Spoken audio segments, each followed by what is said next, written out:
ಸಿಕ್ಕಿಂನಲ್ಲಿ ಭಾರಿ ಮಳೆಯಾಗ್ತಾ ಇದ್ದರೆ ಅರುಣಾಚಲ ಪ್ರದೇಶದಲ್ಲಿ ದಿರಾಂಗ್ನಲ್ಲಿ ಭಯಂಕರ ಕಾಳ್ಗಿಚ್ಚು ಹರಡಿದೆ. ಸಾವಿರಾರು ಎಕರೆಗೆ ಹಬ್ಬಿದೆ ಈ ಬೆಂಕಿಯ ಕೆನ್ನಾಲಿಗೆ. ಒಂದು ಕಡೆ ಭಾರಿ ಮಳೆ ಆಗ್ತಾ ಇದ್ದರೆ ಮತ್ತೊಂದು ಕಡೆ ಕಾಡ್ಗಿಚ್ಚು. ದಿರಾಂಗ್ನಲ್ಲಿ ಭಯಂಕರ ಕಾಳ್ಗಿಚ್ಚು, ಸಾವಿರಾರು ಎಕರೆಗೆ ಇಡೀ ಆಪೋಷಣೆ ತೆಗೆದುಕೊಳ್ಳುವ ರೀತಿಯಲ್ಲಿ ಕಾಣಿಸ್ತಾ ಇದೆ. ಹೊತ್ತಿ ಉರಿತಾ ಇರುವಂಥ ಪರ್ವತದ ವಿಡಿಯೋ ಭಾರಿ ವೈರಲ್ ಆಗ್ತಾ ಇದೆ.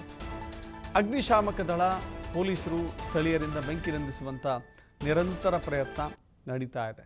ನೋಡ್ತಾ ಇದ್ದೀರಿ ದೃಶ್ಯಾವಳಿಗಳಲ್ಲಿ. ಒಂದು ರೀತಿ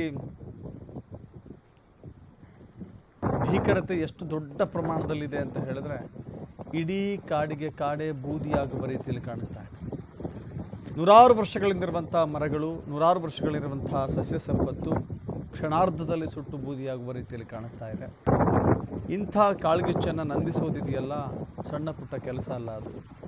ಇದನ್ನು ನಂದಿಸೋಕ್ಕೂ ಕೂಡ ಜನ, ಅಲ್ಲಿನ ಸ್ಥಳೀಯರು, ಅಗ್ನಿಶಾಮಕ ದಳ ಭಾರಿ ಪ್ರಯತ್ನ ಮಾಡ್ತಾ ಇದೆ.